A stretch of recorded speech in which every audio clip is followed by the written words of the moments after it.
Don't miss these 3 important things after registering your LLC. Otherwise, your LLC can be dissolved and you can also get heavy penalties.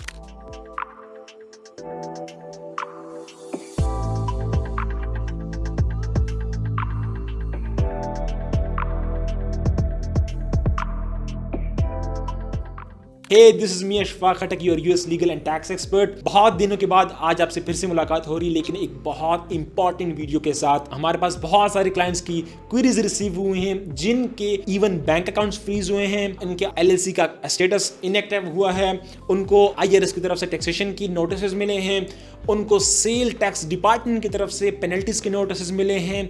और ये सब इस वजह से क्योंकि उन्हें लगता है कि एलएलसी सिर्फ रजिस्टर कर देनी होती है, उसके बाद कुछ भी नहीं करना होता। हालांकि रियलिटी में ऐसा नहीं है।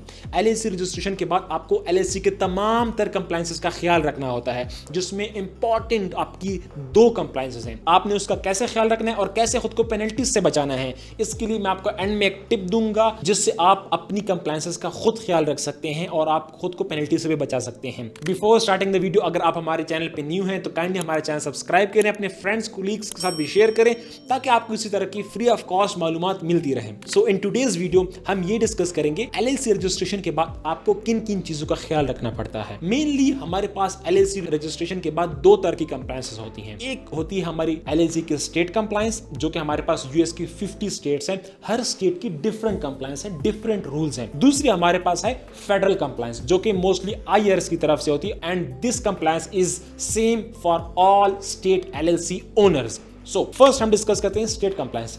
आप जब अपनी एलएलसी किसी भी स्टेट में रजिस्टर करते हैं तो उस स्टेट में आपकी जो सबसे इंपॉर्टेंट कंप्लायंस होती है कि आपने अपनी एलएलसी को एक्टिव रखना है। अब उसके एक्टिव रखने के बहुत सारे तरीके हैं, जैसे कुछ स्टेट में एलएलसी की फ्रेंचाइज टैक्स होती है एनुअल, कुछ की स्टेट की एलएलसी की एनुअल रिपोर्ट होती है, कुछ स्टेट में एलएलसी की रिन्यूअल होती है। डिफरेंट नाम है, लेकिन अगर आपको मैं आपकी आसानी के लिए बताऊं, आपको अपनी एलएलसी हर साल रिन्यू करानी पड़ती है to keep your business in good standing status. अब जैसे मैं आपको एग्जांपल देता हूं, अगर आपकी एलएलसी टेक्सास में है, लेट्स से आपने 2025 में अपनी एलएलसी टेक्सास में रजिस्टर करवाई है, तो आपने नेक्स्ट ईयर 15 मई से पहले अपनी पब्लिक इंफॉर्मेशन रिपोर्ट और फ्रेंचाइज टैक्स फाइल रिपोर्ट करनी है। अगर आप नहीं करेंगे, आपकी एलएलसी का स्टेटस इनएक्टिव हो जाएगा और आपको पेनल्टी लगेगी अगर आपने उसको दोबारा रीइंस्टेट करवाना है। इसी तरह अगर आप फ्लोरिडा की एलएलसी फाइल करते हैं, तो फ्लोरिडा की एलएलसी को आपने हर साल 1 मई से पहले रिन्यू करवाना है। ये स्टेट की कंप्लायंस है और ये कंपल्सरी है, चाहे आप कोई बिजनेस करें या नहीं करें, आपको रिन्यू करवानी है। Same goes for Wyoming. अगर आप 2025 में आप किसी भी डेट को अपनी एलएलसी वायमिंग के रजिस्टर करवाते हैं, तो नेक्स्ट ईयर जब आपकी एलएलसी का 1 साल कंप्लीट हो जाएगा, तब जाके आपने अपनी एलएलसी की एनुअल रिपोर्ट फाइल करनी है। हर स्टेट की एलएलसी रिन्यूअल की डिफरेंट फीसेस हैं, डिफरेंट प्रोसीजर हैं। आप अपनी स्टेट के हवाले से अगर कोई क्वेश्चन पूछना चाहते हैं, अगर आपकी किसी भी स्टेट में एलएलसी है, आप हमसे कमेंट सेक्शन में पूछ सकते हैं। हम आपको बताएंगे आपकी एलएलसी के एनुअल कंप्लायंसेस में क्या क्या आता है, कितनी उसकी गवर्नमेंट फीस है एंड क्या उसकी डेडलाइन है। अच्छा, ये मेन हमारी कंप्लायंस होती है जो कि हर एलएलसी ओनर को करनी पड़ती है। इसके अलावा स्टेट लेवल पे हमारे पास सेकंड एक और कंप्लायंस है, जो कि मोस्टली सिर्फ ई-कॉमर्स सेलर्स के लिए है। जो लोग Amazon पे काम करते हैं या रिटेल का बिजनेस करते हैं, एक्चुअली रीसेलिंग का बिजनेस करते हैं, वो अपनी सेल्स टैक्स एग्जेम्पशन के लिए अपने रिस्पेक्टिव स्टेट से सेल्स टैक्स परमिट इशू करवाते हैं। फिर उस सेल्स टैक्स परमिट के अगेंस्ट उनको सेल टैक्स रिटर्न फाइल करनी होती है। चाहे वो बिजनेस करें या ना करें, आपने रिटर्न लाजमी फाइल करनी है। अब उसकी क्या कंडीशन है, कब करनी होती है, ये हम आपको डिटेल वीडियो में बता भी चुके हैं सेल टैक्स रिटर्न के हवाले से। मैं आपको यहाँ पर फिर से एक दफा रिपीट कर देता हूं, अगर आपके पास सेल्स टैक्स परमिट है किसी भी स्टेट का, तो आपने उसकी रिटर्न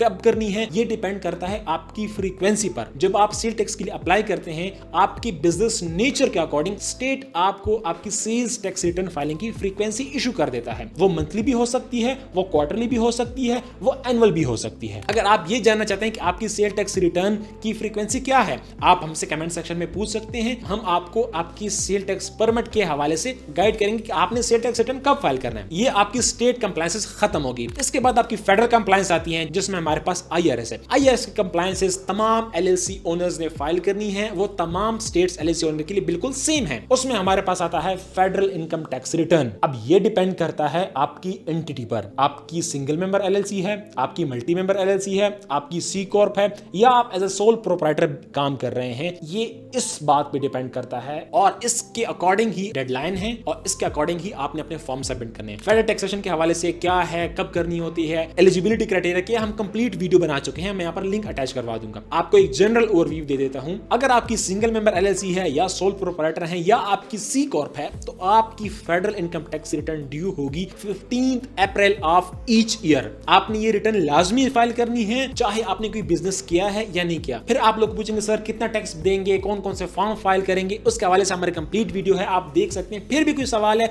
आप कमेंट सेक्शन में हमसे पूछ सकते हैं, हम आपको कंप्लीट गाइड करेंगे। ये होगी आपकी सी कॉर्प और सिंगल मेंबर एलएलसी अगर आपकी है तो आपको 15 अप्रैल को अपनी फेडरल टैक्स रिटर्न फाइल करनी है। अगर नहीं करेंगे $25,000 तक की पेनल्टी पड़ सकती है and this is not a joke. ये इस साल क्लाइंट को पेनल्टी रिसीव हुई, मैं यहाँ पर अटैच कर दूंगा $25,000 की, क्योंकि उन्होंने 2023 के रिटर्न जमा नहीं कराया। 2024 में उन्होंने हमें अप्रोच किया तो हमने उन्हें कहा कि आप दोनों साल का फाइल करें क्योंकि आपको लाजमी फाइल करना है, आप ऑलरेडी लेट हो चुके हैं और IRS का रूल है आप जितना डिले करेंगे उतना आपको इंटरेस्ट लगेगा। अच्छा, इसके बाद अगर आपकी पार्टनरशिप कंपनी है या आप एक यूएस नेशनल है, आपकी एस कॉर्प है, तो आपकी जो डेडलाइन होगी फेडरल टैक्स रिटर्न की वो होगी आपकी 15 मार्च ईच ईयर और आपने ये लाजमी फाइल करनी है चाहे आपने कोई बिजनेस किया है या नहीं किया। मैं फिर से एक ओवरव्यू आपको दे देता हूं कि आपने क्या क्या करना है एलएलसी फाइलिंग के बाद। एलएलसी फाइल करने के बाद आपको मोस्टली 2 कंप्लायंसेस का ख्याल रखना होता है। एक स्टेट लेवल पर मींस आपको अपनी एलएलसी को गुड स्टैंडिंग में रखना है, उसके लिए आपको अपने स्टेट के अकॉर्डिंग उसको रिन्यू करवाना है हर साल। डिफरेंट स्टेट की डिफरेंट फीसेस है, डिफरेंट ड्यू डेट्स है। आप अपनी एलएलसी की